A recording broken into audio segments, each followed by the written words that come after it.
મહાદેવ મહાદેવ, જીવ મારા ગંગાપુત્ર ભીષ્મ, સૂર્યપુત્ર કર્ણ, અશ્વસ્થામા જેવા, ગુરુ દ્રોણ જેવા મહાન યોદ્ધાઓ પણ હારી ગયા હતા. એનું એકમાત્ર કારણ શું છે કે એની પાસે ધર્મ નહોતો.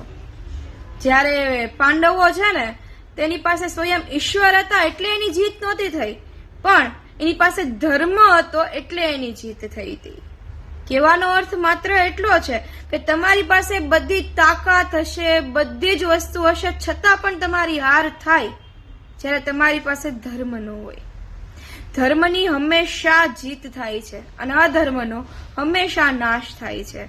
આ વાત આપણે મહાભારત ઉપરથી શીખવી જોઈએ કે શ્રી કૃષ્ણ ધર્મની સાથે હતા, પાંડવોની સાથે હતા, એટલા માટે એની જીત થઈ છે, ધર્મની જીત થઈ છે. અધર્મનો હંમેશા નાશ થાય છે.